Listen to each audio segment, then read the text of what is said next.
quand en Côte d'Ivoire à l'époque, on nous appelait, vous là, les voltaïques là. Oh my God. Borami, Bora Haute Volta. Et donc, quand le nom du pays a changé en Burkina Faso, ben, ça a été un choc positif. Parce que déjà, le nom de voltaïque à l'époque en Côte d'Ivoire, c'était très mal vu. Et Sankara qui vient avec cette nouvelle appellation, qui rebaptise le Burkina, la Haute-Volta Burkina Faso, les gens tout de suite cherchent à savoir ce que ça veut dire. Et je me rappelle à l'époque, hein, le président Houphouët-Boigny a voulu tourner un peu à dérision cette appellation lors d'un des sommets. Il faisait semblant de ne pas pouvoir bien prononcer le nom Burkina Faso. Ça avait créé une petite polémique à l'époque, mais ça a permis quand même à beaucoup de jeunes Ivoiriens de chercher à découvrir le Burkina, de chercher à venir au Burkina pour voir ce qui se passait en tant que pays révolutionnaire.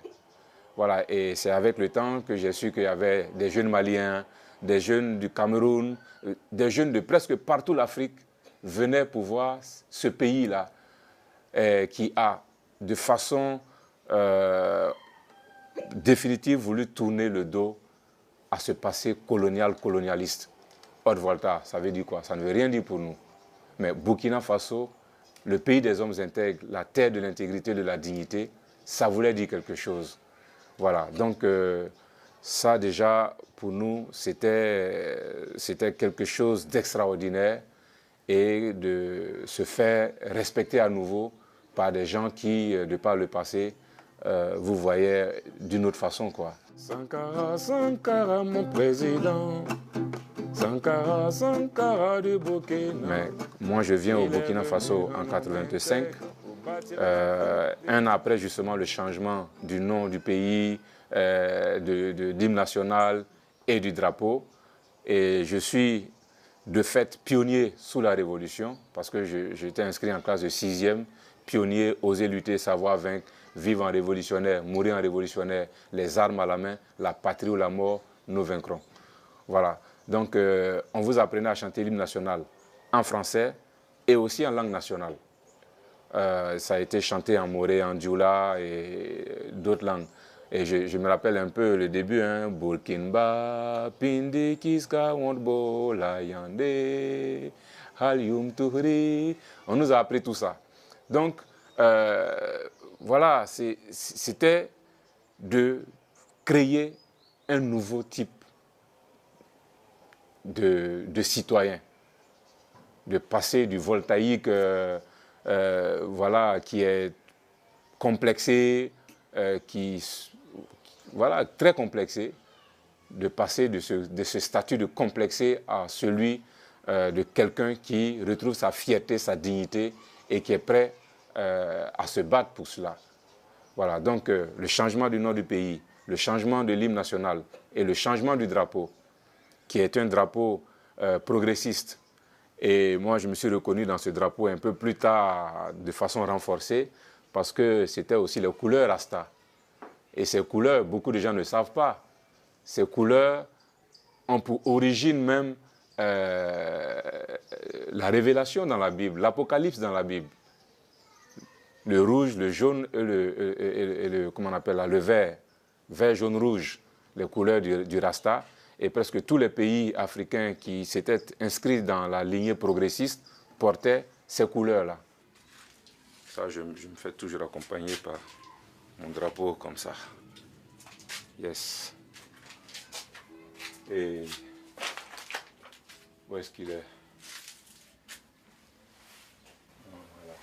Mais ce qui m'a fait honte, c'est quand, une fois, à la fête de la reine des Pays-Bas, on a été invité chez l'ambassadeur des Pays-Bas et ils avaient distribué des flyers avec les hymnes des deux pays. Donc il y a eu un moment où on devait chanter l'hymne national. Les Néerlandais ont chanté leur hymne national et les Burkinabés, ils ont commencé à chanter l'hymne national et vers la fin, puisqu'il y a eu la tentative de modifier la patrie ou la mort, nous vaincrons par unité, progrès, justice. Donc quand on est arrivé là-dessus, il y a eu un cafouillage. Ça a été une honte. Ça a été une honte. Je dis, mais ce n'est pas possible. Les autres, ils chantent leur hymne national normalement. Nous, on chante notre hymne. Et pour terminer l'hymne, on ne sait pas comment il faut le terminer, quoi. J'ai dit, moi, j'ai eu tellement honte le jour-là. Et ça m'a convaincu davantage que chaque fois que tu fais un concert, fais chanter l'hymne national. Il faut que les gens ils sachent que la patrie ou la mort reste la patrie ou la mort. Est-ce que le voltaïque n'a pas trahi le Burkinabé? Moi, je pense plutôt que c'est les faux Burkinabés qui ont trahi le reste des Burkinabés. Ceux qui sont venus en tant que rectificateurs de la révolution.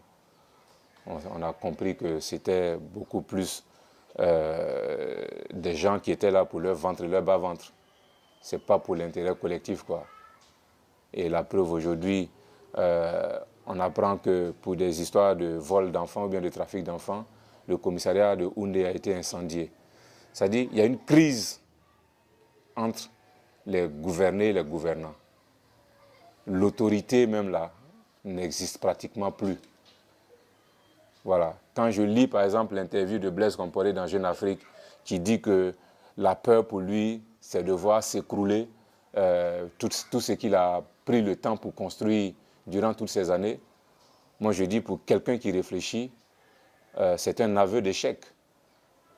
Moi je le ramène juste à la Bible, à l'Évangile. Quand la parole sainte te dit, quand tu veux construire du durable, il faut construire sur du roc. Parce que si tu construis sur du sable, à la première vague, ça va partir. Donc, si ce que Blaise a construit, c'était sur du roc, ben, il n'aurait pas à s'inquiéter pour cela. Voilà. Alors donc, s'il y a eu des gens qui ont trahi l'idéal burkinabé, ben, c'est bien les rectificateurs. Parce que au temps de la Révolution, il n'y avait pas de maire qui dealait des parcelles, quoi. La corruption était quand même contrôlée et on ne cherchait pas à savoir si tu étais l'enfant d'un riche ou d'un pauvre pour que tu aies tes documents. Et on n'avait pas besoin de payer 5 millions pour avoir une parcelle dans un quartier non loti. Il n'y a pas longtemps, je discutais avec un vieux qui a dit que le quartier Patte d'Oie ici, là où je suis, les gens ont eu les parcelles à 2500 francs CFA. Voilà. Donc, il y a un certain nombre de valeurs, en tout cas pour moi, qui ont été trahies. Et le voltaïque, à l'époque, nos parents, nos grands-parents, défendaient ces valeurs-là. Et Sankara, dans sa profonde conviction, a pensé qu'il allait mieux faire en changeant le nom du pays pour que les gens, que ça devienne une habitude pour eux de porter le nom burkinabé. Et que chaque fois que tu te rappelles que tu es burkinabé, ça veut dire que tu dois être intègre. Mais on se rend compte qu'aujourd'hui, les plus gros caméléons et les tortues à double carapace, donc voilà, ça fait 30 ans. Malheureusement, ces 30 ans vont passer peut-être sous silence. Même ceux qui ont été des acteurs de la révolution à l'époque, en commençant par Blaise Compaoré lui-même, qui était le numéro 2 du système, je me demande ce qu'il va dire à l'occasion du 30e anniversaire du changement du nom du pays. Et malheureusement, on a des gens qui ont été des acteurs de la révolution et aujourd'hui qui donnent l'impression d'avoir honte de ce passé révolutionnaire du Burkina. Notre peuple, avec tous les peuples du monde, à la conquête de la liberté et du progrès, où la mort nous vainc.